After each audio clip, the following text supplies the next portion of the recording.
Welcome friends to another r/MaliciousCompliance video. If you're not a malicious soul, consider helping out by hitting the like and subscribe buttons down below. Also, I've set up a channel membership, just in case you want to show your support and help keep Storytime going for as long as possible. So if you love my videos or want to have your comments shown like this one by Phantasm, click the join button below this video.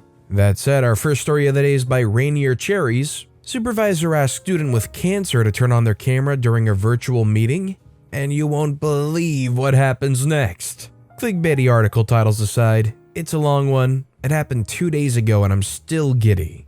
There's two important background things to know for the story. One, I was diagnosed with a rare ovarian cancer at the beginning of the year. I had surgery and some chemo and I'm mostly recovered now. I still have to go in for frequent testing and occasional monitoring.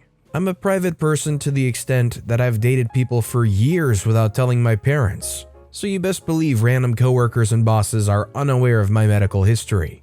2. I attended a university that has an ambassador program. Basically, if you have a high enough GPA, you're able to interview for the program, and if you get in, they pay for your tuition during the time you're an ambassador. In exchange, you work 5 hours a week and work graduation and other events. I'm one of those ambassadors. This is my story. Law and Order sound effect. Dun dun. My supervisor for the ambassador program, Miss M, has spent the majority of our time together belittling me.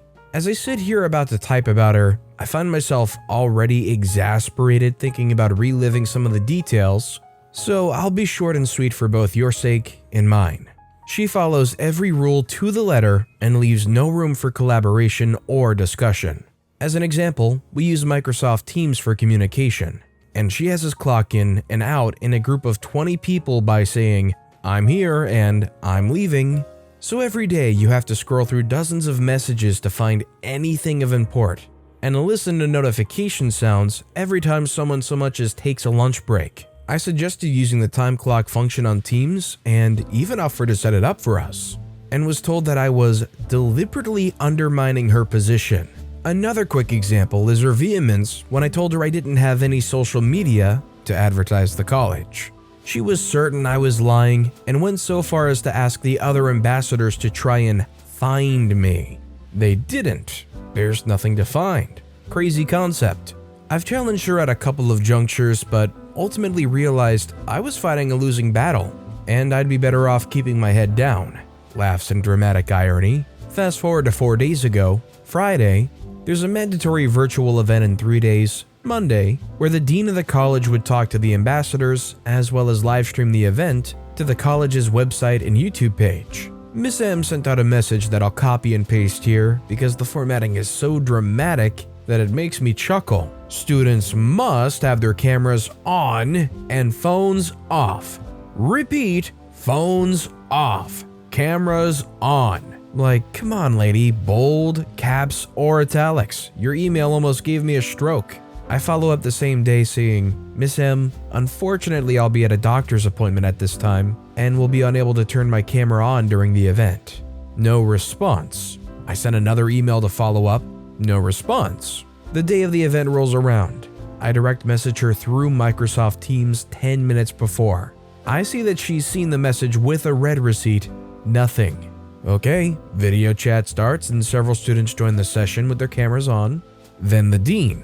He gets halfway through introducing himself and Miss M interrupts him as he takes a brief pause and says, "Excuse me, could we please have all of the students turn their cameras on?"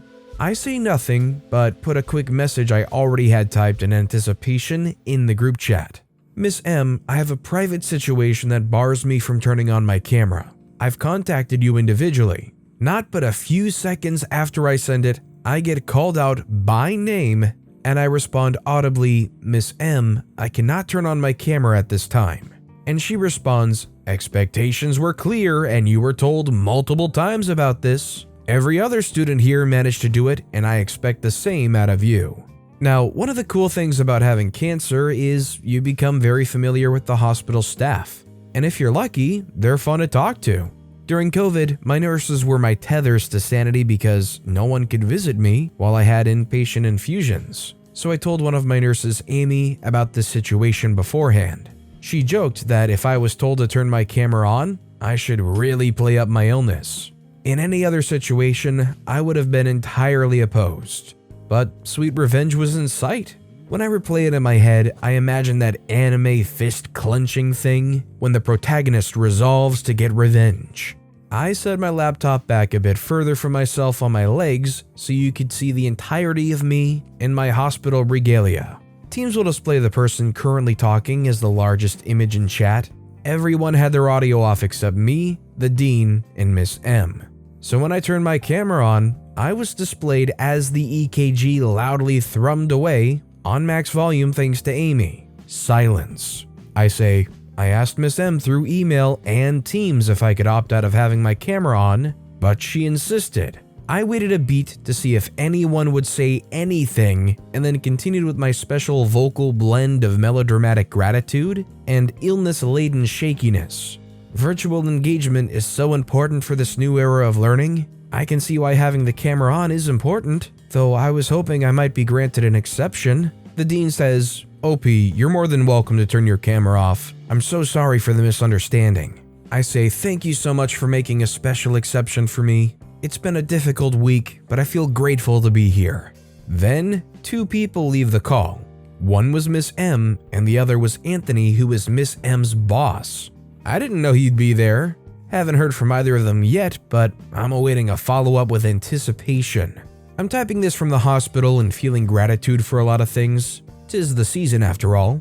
I'm here, I'm alive, and above all, this stupid disease won't stop me from putting a bully in their gosh darn place. If you found yourself in such a sensitive position like OP is here, and somebody is not realizing the situation at hand, would you be willing to go forward with something like that about yourself, just to put them in their place in front of everybody like that? Or would you rather just get yelled at or whatever with your camera off and explain afterwards? Let me know what you would do in the comments down below. Our next story is by Cran. As per my NDA, I'm not allowed to discuss this position with former employers. Since my firing is effective immediately, you're now a former employer. Gather round as I tell you the story of the time I got fired at the worst place I've ever worked. From day one, it was a nightmare. There was zero onboarding or training. I was simply given the login info for a couple of different websites and told to get to work. This company planned large conferences and I was in charge of speaker coordination. I was the only person in this role. The information solely resided with me. Not a big deal, I say to myself. I'm good at thinking on my feet. I'll just ask questions when I need clarification on something. That turned out to be impossible. My manager's first language wasn't English. I'm all for learning new languages. I think it's a great skill to have and it takes a lot of work, and being able to speak multiple languages is impressive. The problem was that her English was so poor that it was very often hard to understand what she was trying to say. I once asked if she had time to hop on a call and explain something to me, and she responded with, "No, OP, self skills is a must. I am bird without head." It took me a few days to find out what she was trying to say was that things are hectic. She was running around like a chicken with its head cut off, and she needed me to be self-sufficient. Regardless, I did my best in the position. Small mistakes happened here and there, but overall, all the speakers were very happy and felt well supported. I struggled on the communication with my manager, but I thought the company was happy with my work. Until 4 months in, when I was randomly pulled into a meeting with my manager, HR, and legal. Effective immediately, I was fired. I asked why I was being fired, and why was this the first I'd heard of any problems? Why wasn't there a write-up or a verbal warning? My manager said it was because the 10 minutes, I ran the analytics, it takes me to respond to an email was too slow. That was a BS reason and we all knew it. If you don't like me personally, fine. But don't try to make this seem like I was a bad employee. To be honest, I was furious. We do the exit interview with HR, and then she asks me to send over any documents I had. We worked on personal computers remotely and describe where I was at in regards to our next event and our speakers. NDAs are really common in this field. I've signed one at every job I've ever worked. But this employer's NDA had a clause in it that worked to my advantage. I said, as per my NDA, I'm not to discuss intimate details or share documents relating to this position with any employer, past or future. Since this firing was effective immediately, you're now a former employer and I'm bound by my NDA. HR hem and hawed a little bit, telling me that of course I could speak to them about it. This was about their event. I pulled out my copy of the NDA, always save contracts, and pointed out the exact clause and said that it clearly stated that if I violated this NDA, I would be sued. So no, I couldn't talk to them about the position. HR turned to legal, and legal pointed out that I was technically correct. They were a former employer, and I was bound by my NDA. They fired me 17 days before the event. They didn't have time to start over from scratch. I still keep in contact with some of my coworkers, and apparently the event was a crap show, and the manager nearly lost her job because of it. Over half the speakers pulled out once communication broke down. All because I take too long to respond to emails. Honestly, I think what I'm struggling with is what the actual reason was. They just didn't like OP? Was it the communication barrier? Did OP ask for too much help? Overall, it seems just dysfunctional from top to bottom. Something good to note though, if somebody fires you effective immediately, you don't have to stick around and answer their questions.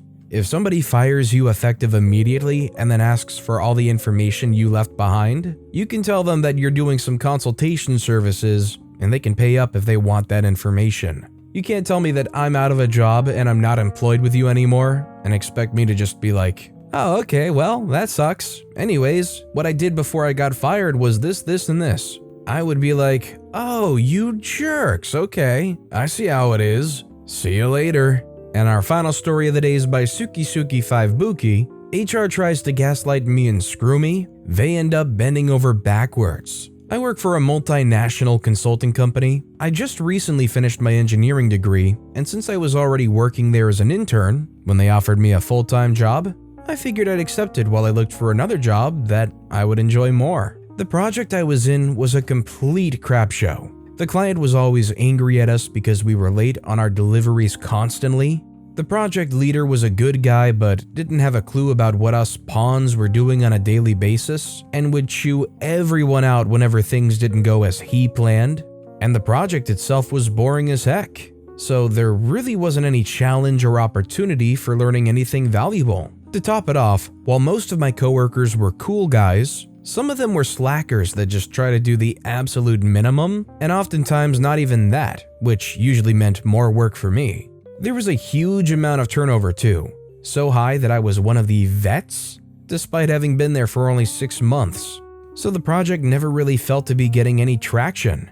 To be fair though, they always treated me well and with respect, so nothing to complain on a personal level. After 2 months with my new contract in that sucky project, I finally found a job at another company that I really liked. Salary and other benefits were far better than what I had at the moment, and the project was much more interesting.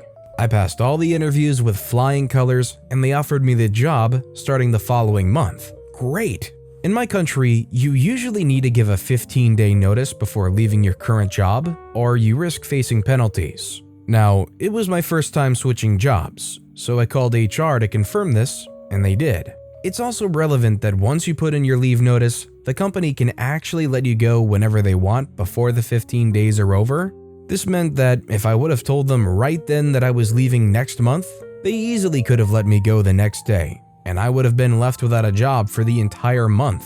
With all this information, I decided to wait a couple of weeks before putting in my leave notice. About 17 days before the starting date at my new job, so I could at least guarantee myself half a month's salary. The day comes in, and I talk to HR to put in my notice. They're very polite, trying to convince me to stay, but give up when I tell them what my new conditions will be. Then the conversation goes as follows. They say, alright then, we'll process your leave request, your last day being the 1st of October. You'll be deducted 6 days of salary. I say, wait, what? Why? They say, oh, you need to give us notice of 15 labor days before leaving. It's company policy. I say, but I literally talked to you a couple weeks ago, and you never specified that they had to be labor days. We always talked about natural days. They say, I doubt that. It's always been labor days, not natural days. This exchange goes on for a bit, and I start having the feeling that he's gaslighting me. So I try to think of another solution. I say, I still have 6 vacation days left over. Can't I just take those right after I leave? They say, no, sorry, can't do. Company policy. So here I am, thinking these duplicitous, gaslighting, unhelpful Tobies at HR have got me by the balls. The only thing he does is remind me that company policy is set in stone. Finally, I tell them that I'll look into my options and call back. I started going through my contract to see if I could do anything about this, and I gotta say, I struck gold. The contract I signed was a regular indefinite time contract. However, the first 3 months of it were probatory, which meant that the company could terminate it at any time without repercussions for any reason. I looked it up on Google, and I confirmed my suspicions. The same were true for the employee. It had only been 2 months since I signed, so I could leave whenever I wanted, no notice needed at all. With the biggest poop-eating grin I could muster, I call HR back. Hey, it's me, OP, calling you back about my leave notice. I just read my contract, and since I'm still on probatory period, I take it I can leave whenever I want, no penalties whatsoever. Like, for instance, right now at 12:39 in the afternoon. Is that correct? Silence for 1, 2, 3, 4, 5 seconds. HR says, I guess we can probably arrange it for you to leave right before the 1st of October, if you wish. No crap. That's really just how you have to handle people that are like, the contract says what the contract says. It's company policy. Those are the times you go deep diving into that big wall of text to find out A, if they're telling the truth, and B, if you can weasel out of it somehow. Sometimes it pays off big time, like how OP figured it out here. But with that being said, that's all the time we have for today. So of all these stories I've read today, which is your favorite and why? Let me know in the comments down below. And if you haven't yet, if you could like and subscribe, that would mean a lot to me. Whatever you do, whether it's liking, subscribing, turning notifications on, all of it helps grow this channel, and I appreciate the heck out of it. So until next time, I'll see you all tomorrow with some more stories.